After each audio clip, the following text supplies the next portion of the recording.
Okay, so very very good morning to everyone. हाँ जी, कैसे हो सब? सब बढ़िया? All settle down? पढ़ाई करने के लिए तैयार? अरे वाह, मुंडी हाँ की तरफ हिल रहा है, क्या बात है? मुझे लगा पढ़ाई के लिए हम कभी तैयार नहीं रहते सर, बाकी हर चीज के लिए तैयार रहते हैं। चलिए ठीक है। यस। सो दोस्तों, कल हमारा थोड़ा सा बस पहला चैप्टर समाप्त होने के लिए रह गया था, जिसमें हम लोग 10 मिनट और अगर मिल जाता तो पूरा ही समाप्त कर लेते, लेकिन ठीक है, एनीवेज अब खत्म कर लेते हैं हम लोग। ठीक है। तो दोस्तों, हम लोग ये एक पर्टिकुलर पॉइंट है जो हम लोग पहले भी डिस्कस कर चुके हैं, जहां तक मुझे याद आ रहा है हम लोग पहले भी एक बार डिस्कस कर चुके हैं। लेकिन व्हाट आई वांट इज कि ये जो आप लोग बुक बना रहे हो, ये बुक में आप भी बना रहे हो। ये मैं अकेला नहीं बना रहा हूं, आप भी बना रहे हो मेरे साथ। ठीक है। सर कैसे सर? अरे भाई, आप भी तो लिख रहे हो यहाँ पे, इसमें आपका भी तो कंट्रीब्यूशन है ना? ये अकेला मेरा बुक थोड़ी है, ये आपका भी बुक है ना? चलिए, तो आप अगर इस बुक को बना रहे हो, तो मैं सबको एक बात कहना चाह रहा हूं कि यहां आपको वो हर काम की डिटेल नजर आ जाना चाहिए जो एग्जाम के पहले सिर्फ इस बुक को देखना पड़ेगा। वैसे हमारे आईसीएआई की बात करें, आईसीआई प्रभु की अगर बात करें, तो आईसीआई प्रभु बहुत सारी चीजें हमसे डिमांड करते हैं, हमसे एक्सपेक्टेशंस बहुत रखते हैं। हमसे वो एक्सपेक्ट करते हैं कि आप मॉड्यूल पढ़ो, ये मोटे मोटे दो। ठीक है। उसके अलावा आप आरटीपी भी पढ़ो, उसके अलावा आप एमटीपी भी पढ़ो, उसके अलावा आप पीवाईक्यूज भी सॉल्व करो। उसके अलावा एक और चीज होता है हमारे सिलेबस में, जिसे हम कहते हैं आउट ऑफ सिलेबस। ठीक है। तैयार है ना? प्रोफेशनल कोर्सेस में ये होते रहता है। ठीक है। आउट ऑफ सिलेबस मतलब समथिंग जो मेरे किताब में है उससे भी बाहर कुछ, मतलब जनरल नॉलेज से रिलेटेड कुछ। ठीक है। ऐसे भी चीजें हमसे पूछे जाते हैं। जैसे जैसे हम आगे बढ़ेंगे वैसे वैसे मैं आपको बताता हुआ चलूंगा। ठीक है। तो मैं ये कहना चाह रहा हूं कि हमें ये सबकी तैयारी करनी तो है सर, लेकिन इसके लिए क्या क्या देखे, इधर देखे उधर देखे, ये अरे सर पागल हो जाऊंगा मैं। इसलिए ये जो किताब है, इसमें मेरा इंटेंशन ये है कि हर चीज आपको एक ही किताब में एक ही जगह पे मिल जाए। ठीक है। आपको कहीं कुछ और देखने की जरूरत ही ना पड़े, सब यहीं पे हो जाए। ठीक है। तो यहीं पे मैं चाहता हूं कि लास्ट में ये समरी नोट्स वाला पेज दिख रहा है आपको, इन पेज क्रमांक 1.8 मिला। इस पेज में सबसे पहले ये वाला टेबल बना लो आप सब लोग। ठीक है। सब लोग ऐसा बना लो जल्दी से।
बना लिया सबने?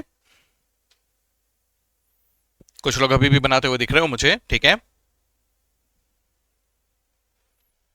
लॉकर भाई एक ही बार बनाना है, ठीक है।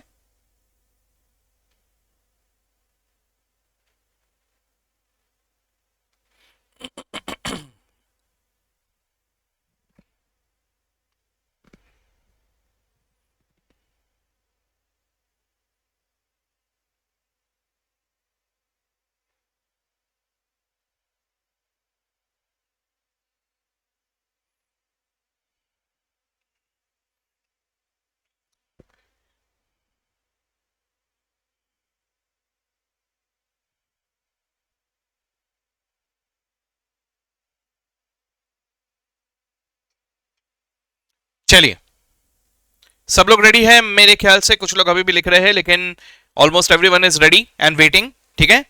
तो बाकी लोग अपना स्पीड थोड़ा सा बढ़ाने की कोशिश करना, ठीक है। देखिए दोस्तों, मैंने आपको कहा था कि जैसे मुझे फॉर एग्जांपल अभी अगर अकाउंटिंग करना है, तो अकाउंटिंग करने के लिए मेरे लिए सबसे पहले ना जो इंफॉर्मेशन है, यानी जो फाइनेंशियल ट्रांजैक्शंस और इवेंट्स है ना, इसके लिए मुझे ये देख लेना जरूरी है कि सर वो पहली बात तो फाइनेंशियल होना चाहिए, ठीक है। पहली बात तो वो फाइनेंशियल होना चाहिए, यानी पैसों से रिलेटेड होना चाहिए। अगर वो पैसों से रिलेटेड नहीं है तो फिर मेरे को दिलचस्पी नहीं है इसमें, राइट। दूसरा, मुझे ये देखना है कि सर मैंने एंटिटी आइडेंटिफाई किया था ना, किसके नजरिए से सोचना है। सो ये जो इंफॉर्मेशन है that should be related to the entity. अगर ये दोनों बातें पूरे हुए तो ही मैं अकाउंटिंग करूंगा, अदरवाइज मेरी अकाउंटिंग की कोई दिलचस्पी है ही नहीं, है ना। अब बात को समझिए सर, ये तो हम लोगों ने डिस्कस कर लिया कि सर इंफॉर्मेशन फाइनेंशियल है कि नॉन फाइनेंशियल है ना। ये हम लोगों ने पहले भी एक बार डिस्कस किया था, I hope all of you remember, ठीक है। फाइनेंशियल नॉन फाइनेंशियल मैंने कहा था आशीर्वाद, बेटा आशीर्वाद कितने रुपए किलो मिलता है? अमेज़न में चेक करो आशीर्वाद मिल रहा है क्या। आशीर्वाद आटा नहीं कह रहा हूं, कुछ बदमाश बच्चे दिमाग में अभी आटा ला रहे हैं। हेलो, मैं वो नहीं कह रहा हूं। आशीर्वाद मतलब ब्लेसिंग्स, है ना। तो माता पिता के ब्लेसिंग्स कितने रुपए के मिलते हैं? हाँ, हम पैसे देते हैं, मम्मी आशीर्वाद दो, ये लो 1000 रुपए, ऐसा है भाई साहब। वो 1000 रुपए का आशीर्वाद नहीं होता, दैट इज मोस्ट प्रीशियस, उससे ज्यादा कीमती और कोई आशीर्वाद होता ही नहीं है, ठीक है। खैर एनीवेज, तो सर ये सब पैसों के ढंग से मेजर ही नहीं किए जा सकते, पूरी दुनिया का पैसा भी मिला लो तो भी कम पड़ जाए, है ना। तो सर फाइनेंशियल क्या होता है ये तो हम लोग समझे, जहां पे पैसा है वही चीज जिसे पैसों के टर्म्स में मेजर किया जा सकता है, वही चीज की हम लोग अकाउंटिंग करेंगे, राइट। और दूसरा जो मैंने वहां पे लिख के रखा है वो क्या लिख के रखा है? Related to the entity. अब ये कैसे समझेंगे सर कि वो रिलेटेड टू द एंटिटी है कि नहीं? इसी के लिए ये टेबल बनवाया है, ठीक है। ये वाला टेबल इसी पॉइंट को कवर अप कर रहा है, ठीक है। तो यहां पर आपने कहने कैसा लिख के रखा है, देखिए आप लोगों ने वहां पे दो कॉलम्स बनाए जिसमें आपने लिख के रखा है बिजनेस पर्पस, है ना। बिजनेस पर्पस की पर्सनल पर्पस, मतलब अगर हमने खर्चा किया है तो हमने तो बिजनेस शुरू किया, लेकिन हमारा एक पर्सनल लाइफ भी तो है सर। तो वो हम लोगों ने किस पर्पस के लिए खर्च किया, पहले वो देखो, बिजनेस पर्पस के लिए कि पर्सनल पर्पस के लिए। साथ ही साथ आपको यह भी देखना होगा कि सर मेरे बिजनेस के गुल्लक में भी कुछ पैसे रखे हुए हैं और ओनर के जेब में भी कुछ पैसे रखे हुए हैं, लेकिन ये दोनों अलग अलग है सर। बात को समझने की कोशिश करो, अगर मैंने बिजनेस शुरू किया तो सर मेरे बिजनेस के लिए पैसे मैंने अलग से रखे हुए हैं और मेरे पर्सनल लाइफ के लिए मैंने पैसे अलग से रखे हुए हैं। दोनों को मैं मिक्स नहीं कर रहा हूं, है ना। आप सभी लोग यही करोगे, आप लोग आगे चल के अगर बिजनेस शुरू करते हो तो आपका बिजनेस, आपका ऑफिस, वहां का पैसा अलग होगा और घर पे रखे हुए पैसे अलग होंगे, है ना। तो आपको यह देखना होगा कि सर कौन से पैसे खर्च हुए, बिजनेस वाले खर्चे हुए कि पर्सनल वाले पैसे लगे, यह भी आपको देखना होगा। अब ये सब बातें अगर हम ये सोच रहे हैं कि हमें क्वेश्चन में बहुत ही ज्यादा एकदम क्लियर लैंग्वेज में दिया रहेगा, नो बिल्कुल नहीं। आपको वहां पे लैंग्वेज समझना होगा, इंटरप्रेट करना होगा, ठीक है। यहां पे थोड़ा सा अंग्रेजी का भी खेल आएगा, ऑल द बॉयज थोड़ा सा संभाल लेना भाई, थोड़ा अंग्रेजी आएगा यहां पे, ठीक है। गर्ल्स को टेंशन नहीं है, बॉयज को थोड़ा सा होता है, ठीक है। खैर एनीवेज, तो देखिए अब मैं यहां पे अगर देखूं, एक एक करके देखते हैं। 4 सिचुएशन आपके सामने बन गए। सर अगर मान के चलिए बिजनेस के पैसे बिजनेस के लिए खर्च हुए तो बिजनेस के बुक्स ऑफ अकाउंट्स में मैं लिखूंगा कि नहीं लिखूंगा? बिल्कुल लिखूंगा सर। अगर बिजनेस के पैसे बिजनेस के लिए ही खर्च हो रहे तो बिजनेस के बुक्स में क्यों नहीं लिखूंगा? बिल्कुल लिखूंगा सर। तो वहां पे कर दो ऐसा एक टिक मार्क, ठीक है। हम लोग बिल्कुल इसकी अकाउंटिंग करेंगे, इसको बिल्कुल रिकॉर्ड करेंगे, इसकी जर्नल एंट्री लेजर पोस्टिंग बिल्कुल करेंगे। ठीक है,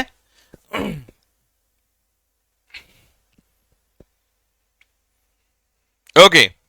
अब वहीं पे आप मान के चलो बिजनेस के लिए खर्च हो रहा है, लेकिन पर्सनल पैसा खर्च हो रहा है, मतलब ओनर ने अपने जेब से खर्च किया। हो सकते हैं ना ऐसे, बिल्कुल सिचुएशन हो सकते हैं। जैसे मान के चलिए कोई इंपॉर्टेंट बिजनेस डिसीजन लेना है जिसके लिए कुछ पैसे इमीडिएटली अभी लगाने पड़ेंगे, तो ओनर पूरे दुकान में आएगा, वहां से पैसे निकालेगा, फिर लेके जाएगा। ऐसा करने की जगह हो सकता है उसकी जेब में जो पैसे रखे वो वही लगा दे वहां पे, हो सकता है ना। मतलब कभी कभी पर्सनल पैसे भी बिजनेस के लिए खर्च हो सकते हैं। क्या इसकी अकाउंटिंग होगी? जी हां, बिल्कुल होगी, क्योंकि बिजनेस का पर्पस है। वो खर्च क्यों हुआ है? बिजनेस के लिए हुआ है ना। लेकिन सर ऐसे ही सिचुएशन में प्लीज याद रखना, जब पर्सनल पैसे बिजनेस के लिए यूज हो जाए ना, तो उसे हम खर्चा नहीं इन्वेस्टमेंट मानेंगे। यानी ओनर ने बिजनेस के लिए पैसा लगाया ऐसा मानेंगे, एंड हेंस इसी को हम कह देंगे आगे चल के एज कैपिटल।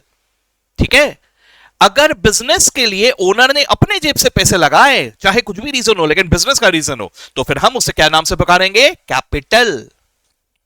ठीक है, अब इसी तरह से मान के चलिए पर्सनल पर्पसेस के लिए बिजनेस के पैसे खर्च हो गए, बिजनेस के पैसे ही खर्च हुए लेकिन पर्सनल पर्पसेस के लिए, क्या इसकी अकाउंटिंग होगी? सब पर्सनल पर्पसेस के लिए तो बिजनेस में बिल्कुल भी इसकी अकाउंटिंग होगी। अरे क्यों होगी सर? अरे बिजनेस के पैसे गए ना, उसका हिसाब कौन रखेगा? बिजनेस के पैसे तो खर्च हुए ना, तो सर इसका भी आप बिल्कुल अकाउंटिंग करोगे। ठीक है, लेकिन इसी चीज को आगे चल के आप पुकारोगे by the name of drawings. ठीक है, इसका मतलब क्या हुआ? बिजनेस के पैसे पर्सनल रीजंस की वजह से निकाल के खर्च हो गए, तो इसी को हम लोग आगे चल के क्या पुकारेंगे? ड्रॉइंग्स। ठीक है,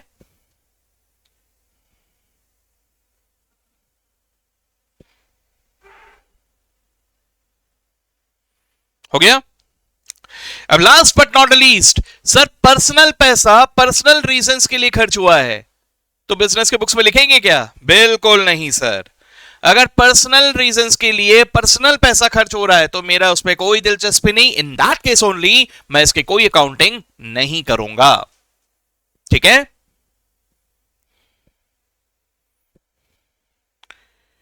यहां पर दो अजम्पशंस भी मैं लिखवा रहा हूं आपको, विच is very very common sense. Assumptions जो मैं आपको लिखवा रहा हूं ये कॉमन सेंस है, बट इट इज सेड ना कि common sense is not very common, इसलिए लिखवा के रख रहा हूं। ठीक है, नहीं तो आगे चल के सब कोई क्वेश्चन पूछे उससे पहले लिखवा दे रहा हूं मैं। ठीक है, तो एक काम करते हैं, यहां पे लिख के रख लेते हैं assumption। Sir number 1, if business reason, if business reason business money. ठीक है, what do you mean by that? देखिए कभी कभी हमें जो क्वेश्चन में सेंटेंस दिया रहता है वो sentence is not very clear कि भैया कहां का पैसा, कौन सा पैसा, किस पर्पस, क्या है, नहीं दिया रहता, क्लियर नहीं बोला रहता। जब आपको इंफॉर्मेशन क्लियर नहीं बोला है तब आपको अजम्पशन लेना पड़ेगा। ठीक है, अब मेरे दोस्तों एक बात प्लीज याद रखना, ऐसा मत करना कि सर इंफॉर्मेशन दिया है लेकिन मेरे को नहीं समझ में आया इसलिए मैंने अपने हिसाब से कुछ भी अज्यूम कर लिया। ओ भाई, उसे अजम्पशन नहीं कहते, समझ लेना जरा। आपको इंफॉर्मेशन दिया है तो जो दिया है वही इंटरप्रेट करना होगा, वहां पे इंटरप्रिटेशन की जरूरत पड़ेगी। ठीक है, हाँ, लेकिन अगर कभी कभी इंफॉर्मेशन क्लियर नहीं है तो अजम्पशन लेना पड़ेगा। और अजम्पशन में मैंने क्या कहा कि आपको अगर लैंग्वेज में क्लियर दिख रहा है कि सर ये बिजनेस रीजंस के लिए पैसा गया है, तो भले ही कुछ कहे या ना कहे हम अज्यूम यही करेंगे कि बिजनेस का पैसा ही खर्च हुआ है। अगर बिजनेस रीजन है तो बिजनेस का ही पैसा खर्च हुआ होगा। ठीक है, अब जरा समझ लेना, आपको हो सकता है क्वेश्चन में क्लियरली बोले कि यार ये बिजनेस रीजन है लेकिन पैसा ना ओनर ने दिया है। अगर ऐसा दिया है तो कुछ और होगा। मैं आपको क्या कह रहा हूं कि अगर मान के चलो there is no clarity, then अगर पर्पस बिजनेस का है तो पैसा भी बिजनेस का ही माना जाएगा। ठीक है, इसी तरह से number 2, if personal reason personal money,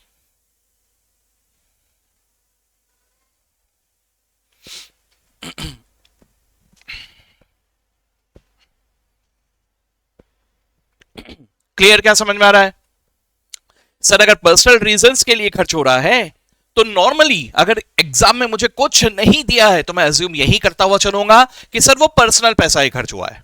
ठीक है, अगर पर्सनल रीजन है तो पर्सनल पैसा खर्च हुआ है, अनलेस अदरवाइज क्लियरली मेंशन। ठीक है,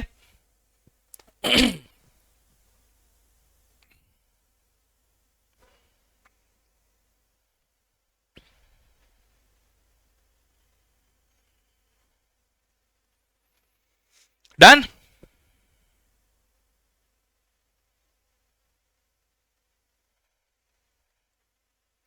चलिए, मैंने आपको कुछ ट्राई करने के लिए कहा था, ये सबने कोशिश किया? कितने जनों ने कोशिश किया? हाथ उठाइए जरा। ओके, फिर भी सबके हाथ नहीं उठ रहे, बाकी सारे जन क्या भूल गए थे? हैं सर, पढ़ाई वाली बातें कहाँ याद रहते सर? हाँ हाँ, हाथ नीचे कर लो, हाथ नीचे कर लो, तो हाथ दुखने लग जाएंगे भाई, फिर लिखना मुश्किल हो जाएगा, है ना? हाँ, चलो ठीक है, डन। चलिए अभी देखते हैं एक बार, जिन लोगों ने कोशिश किया वो लोग चेक करेंगे, जिन लोगों ने कोशिश नहीं किया अभी कोशिश करेंगे। ठीक है, चलिए देखते हैं। तो sir, advice whether the following transactions be entered in the books of accounts और नॉट। यानी आपको सिर्फ टिक और क्रॉस करके ये बताना है कि सर इसे बुक्स ऑफ अकाउंट्स में लिखना है कि नहीं लिखना है। ऐसा टिक करेंगे या तो क्रॉस करेंगे, बस खत्म। ठीक है सर, एक एक करके देखते हैं। सबसे पहले मिस्टर बाटलीवाला, है ना? Mister Batliwala started a business in the name of GCG sanitizers. ठीक है, the following information are provided by him, right? Okay, तो बाटलीवाला जी ने बिजनेस शुरू किया है, ठीक है ना ढिंगरा? चलिए अभी देखते क्या हो रहा है। तो वहां पे अपने को एक एक करके सारे इंफॉर्मेशन दिए हैं, टिक और क्रॉस करना है। पहले वाले का ना बॉक्स थोड़ा रूठ गया है, ठीक है? रूठ है ना, अब जब रूठ जाते तो मनाना पड़ता है ना थोड़ा, तो आप ना उसको मना के थोड़ा इधर ला लेना। अरे क्या हुआ? ठीक है सब? हाँ जी, ठीक है, हाँ जी। तो उसको ना रूट गया, उसको थोड़ा मना के इधर ला लेना, ठीक है ना? चलो एक एक करके देखते हैं। सब purchase machine for producing sanitisers. ये सैनिटाइजर्स का बिजनेस कर रहे हैं तो उसके लिए मशीन खरीदा 10 लाख रुपए का। इसको लिखेंगे कि नहीं लिखेंगे? बिल्कुल लिखेंगे, right? Paid salary to staff, कुछ याद आ रहा है क्या? देखा था हम लोगों ने ये भी, राइट? बस उसको भी लिख के रख रहे हो, सिर्फ दिमाग में नहीं रख रहे हो, है ना?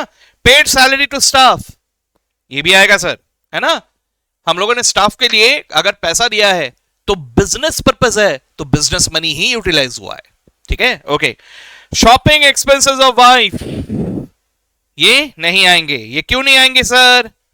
ये इसलिए नहीं आएंगे क्योंकि पर्सनल रीजन है। अगर पर्सनल रीजन है तो अज्यूम क्या किया जाएगा कि पर्सनल पैसा ही खर्च हुआ है, राइट? ओके, आगे, current account open with SBI for business by depositing 15,000, बिल्कुल आएगा, ठीक है? बिजनेस के लिए बैंक में खाता खोला है सर, बिल्कुल आएगा। Personal saving account open with HDFC bank by depositing 10,000, personal account अगर ओपन किया तो सर पर्सनल रीजन है तो पर्सनल पैसा ही गया होगा, और कुछ तो बोला है नहीं वहां पे, तो पर्सनल रीजन के लिए पर्सनल पैसा ही गया होगा, तो हम इसको बिल्कुल रिकॉर्ड नहीं करेंगे, ठीक है? उसके बाद exchanged old furniture for new furniture to be used in business for ₹25,000। अब ये क्या होगा? ठीक है, हमने पुराना फर्नीचर नए फर्नीचर के लिए एक्सचेंज किया, लेकिन यूज किसके लिए होने वाला है? बिजनेस के लिए यूज होने वाला है। सर अगर बिजनेस पार्टली भी इन्वॉल्व रहा तो मैं बिल्कुल इसकी अकाउंटिंग करूंगा, ठीक है? Okay, paid electricity bill of Batliwala house 5,000, Batliwala ji के हाउस का, घर का इलेक्ट्रिसिटी बिल पे किया है। पर्सनल रीजन, पर्सनल रीजन है तो पर्सनल पैसा ही माना जाएगा, इसलिए हम इसकी अकाउंटिंग बिल्कुल नहीं करेंगे, ठीक है?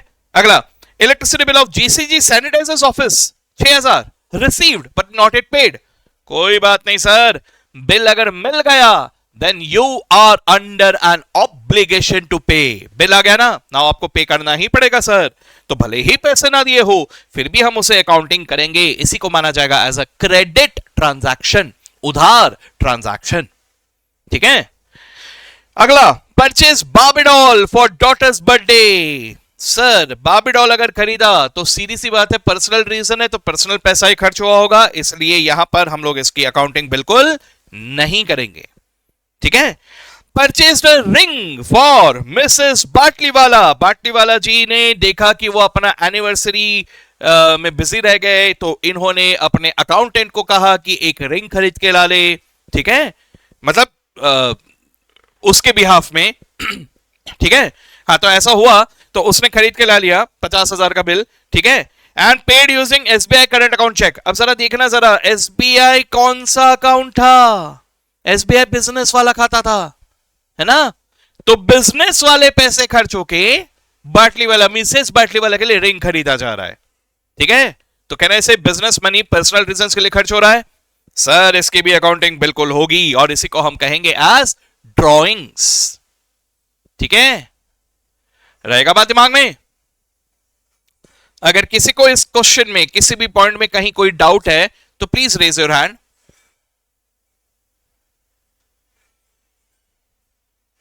नोबडी? ओके, बहुत बढ़िया, चलो अच्छी बात। Last but definitely not the least is जोड़िया लावा, ठीक है? I mean match the following, ठीक है? तो मैच द फॉलोइंग अपने को मैच करने का है, बस नथिंग एल्स, ठीक है? अब जिन लोगों ने नहीं किया, जिन लोगों ने कर लिया उनके लिए तो ठीक है, जिन लोगों ने नहीं किया उनके लिए मैं और 1 मिनट रुक रहा हूं। वो लोग आजू बाजू में जिन लोगों ने कर लिया उनका कॉपी देख के एज इट इज कॉपी नहीं कर देना, जल्दी से कंप्लीट कर लो आप लोग, ठीक है? मैं 1 मिनट रुक रहा हूं, जल्दी से एक बार दिमाग लगा के इसको कंप्लीट करो, राइट? Go for it.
देखो बहुत सारे जन तो मुझे इधर उधर बातें करते हुए दिखाई दे रहे हैं, लेकिन आप लोगों ने कंप्लीट कर लिया जहां तक मैं समझता हूं। बाकी जन जिन्होंने कंप्लीट नहीं किया, आई होप कि अभी कंप्लीट किया, किया कि नहीं?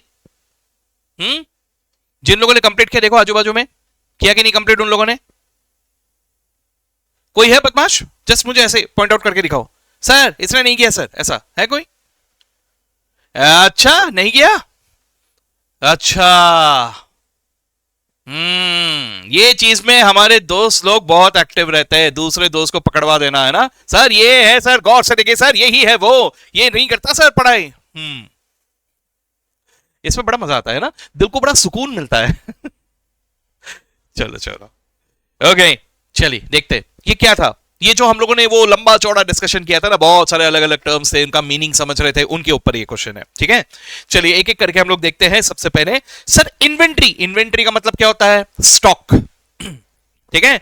हम लोग ज्यादातर हमारे इनिशियल जर्नी में, यानी आपके 11वीं में, 12वीं में और बीकॉम में, ये सब जगह पे जहां पे भी आप जो भी सिलेक्ट करते हो, बीकॉम लेते हो, बीबीए लेते हो, जो भी लेते हो, आप वहां पर सबसे ज्यादा कॉमनली जो नाम देखते हो वो है स्टॉक, ठीक है? किताबों में स्टॉक ही नाम लिखा दिखता है। लेकिन जो मॉडर्न जमाना आ रहा है, वो मॉडर्न जमाने में स्टॉक वर्ड को लेके बहुत कॉम्प्लिकेशन शुरू हो गए लोगों के दिमाग में। स्टॉक वर्ड को यूज करना भी बंद हो चुका है, और वो क्यों हो चुका है उसके पीछे मैं आपको कारण बता रहा हूं।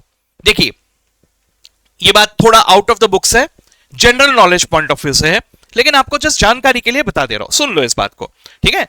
ये जनरल नॉलेज वाले बातें आपके बहुत काम में आएंगे होशियारी दिखाने के लिए। क्या कहा मैंने? होशियारी दिखाने के लिए। यानी ऐसे बहुत सारे आप लोगों के दोस्त बंधुओं में लोग मिलेंगे जिनको शायद ये बात नहीं मालूम होगा, लेकिन आपको मालूम है तो भाई मेरे पूरे ग्रुप में किसी को नहीं मालूम और मुझे मालूम है, तो होशियारी दिखाने का मौका मिलेगा कि नहीं मिलेगा, है कि नहीं? हाँ, तो वो जान के रख लो अभी, ठीक है?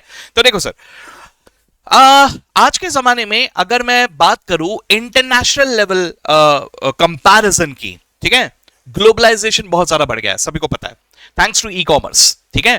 तो ई कॉमर्स की वजह से अगर ग्लोबलाइजेशन बढ़ गया है तो सर मेरा बिजनेस हो सकता है यूएस के किसी बिजनेस से कंपेयर हो, बिल्कुल पॉसिबल है, ठीक है? There is a reach, online reach बिल्कुल हो चुका है आजकल, है ना?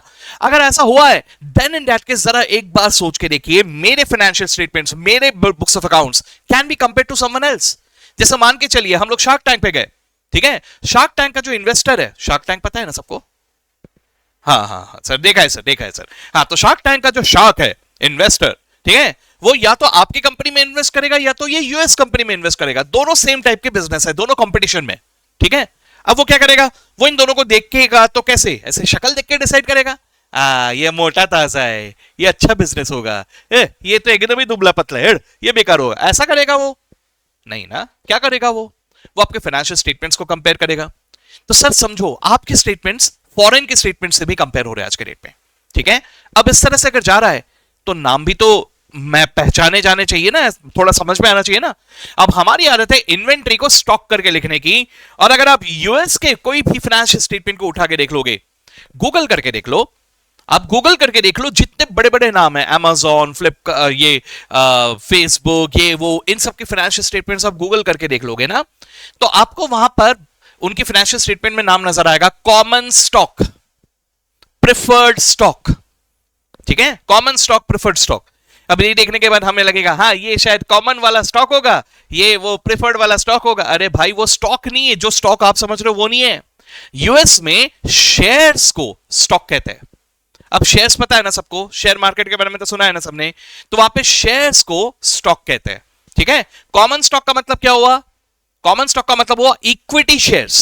सुना है आप लोगों ने नाम इक्विटी शेयर्स के बारे में, पढ़ोगे आगे चल के, ठीक है? प्रेफर्ड स्टॉक का मतलब होता है प्रेफरेंस शेयर्स, ठीक है? तो वो लोग क्या कर रहे हैं, वो लोग शेयर्स को स्टॉक कह के पुकार रहे हैं, और हम क्या कर रहे हैं, हम हमारे पड़े हुए गुड्स को स्टॉक कह रहे हैं। तो सर ये कंपैरिजन में कंफ्यूजन नहीं होगा? जो इन्वेस्टर है वो देखेगा इधर स्टॉक में लिखा है गुड्स, इधर स्टॉक में लिखा है शेयर्स, यार बड़ा कंफ्यूजन है यार, है ना? So that is the reason कि नाम आजकल थोड़े नए अमेंडेड यूज हो रहे हैं। तो आजकल स्टॉक वर्ड यूज होना स्टॉप करके इन्वेंट्री वर्ड यूज होना शुरू हो चुका है, ठीक है? हाँ, लेकिन ये किताबों में रिफ्लेक्ट होने को बहुत टाइम लग जाएगा, आराम से आएगा। चेंजेस, डेवलपमेंट जो स्पीड में हो रहे हैं उतने स्पीड में किताबें चेंज नहीं हो रहे, तो किताबें चेंज होंगी धीरे धीरे। तो आप लोग अपने दिमाग में रखना, इन्वेंट्री हम लोग आगे चल के भी इन्वेंट्री वर्ड यूज करेंगे, ठीक है? ओके, तो इन्वेंट्री क्या होता है सर? सर इन्वेंट्री सर मेरे गुड्स है सर, जो मैंने दुकान में सजा के रखे, जितने ज्यादा गुड्स रखे होंगे उतना अच्छा लगता है सर, है ना? कोई भी आएंगे तो दिखाऊंगा, देख कितना गुड्स है मेरे पास। ओ हेलो, ये गुड्स रखने के लिए नहीं है, बेचने के लिए है कि नहीं? इन्वेंट्री रखना नहीं, जितना जल्दी बिक जाए उतना अच्छा, है कि नहीं? तो sir inventory is to be converted into cash within a very short period of time and hence it will be a current asset। ये ठीक है? कितने दिनों का सही आया? कूल, वेरी गुड, बहुत बढ़िया, ठीक है? Okay, trade payable. Trade payable का मतलब क्या होता है सर? सर जिन दुकान से मैंने जाके सामान खरीदे उधार में, बोला कि तुमको प्रॉमिस पक्का पैसे दूंगा, प्रॉमिस ये बोल के आए अपन। अब अगर ऐसा प्रॉमिस किया तो जरा एक बार सोच के देखो, ये लोग मेरे को कितना मोहलत देंगे? 5 साल, 10 साल, कि महीना, 2 महीना, 4 महीना बहुत हो गया, है ना? शॉर्ट टर्म में पैसे देने होंगे तो शॉर्ट टर्म में देने होंगे, तो ये क्या हो गया? ये हो गया मेरा करंट लाइबिलिटी, करेक्ट, ठीक है? गुडविल, अब तो सबको मालूम होगा क्या है ये। Yes, goodwill is a intangible asset, ठीक है? चलो, ट्रेड पेबल और गुडविल कितने दिनों का सही आया था? अरे वाह, लगभग सभी का सही आया, वेरी गुड, बहुत बढ़िया। फिर कंप्यूटर। कंप्यूटर नॉर्मली स्पीकिंग, क्या मैंने वहां पे बोला कि मेरा कंप्यूटर बेचने का बिजनेस है? नहीं ना। तो सर कंप्यूटर मैं यूज के लिए खरीद रहा हूं, इसलिए कंप्यूटर होगा, दिखता भी है, टच भी कर सकते हैं, इसलिए it will be a tangible fixed asset, ठीक है? लास्ट एक ही बचा है सर, वही होगा कैपिटल, मतलब ओनर का पैसा, तो इसे हम लोग क्या मानेंगे? Internal liability. ठीक है, कितने जनों के सारे सही है? वाह क्या बात है, वेरी गुड, एक्सेलेंट, बहुत बढ़िया। ठीक है, चलिए सर, तो ये हम लोगों ने पहला टॉपिक यानी कि जो बेसिक कुछ कुछ चीजें हमें जाननी चाहिए थे वो देख लिया।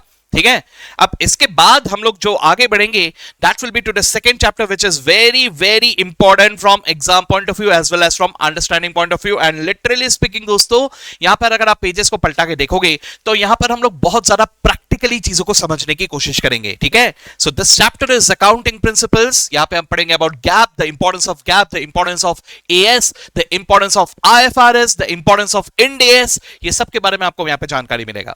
ठीक है, तो इसको हम लोग शुरू करते हैं बाद में कल से। ठीक है, so that's it, we will stop for now.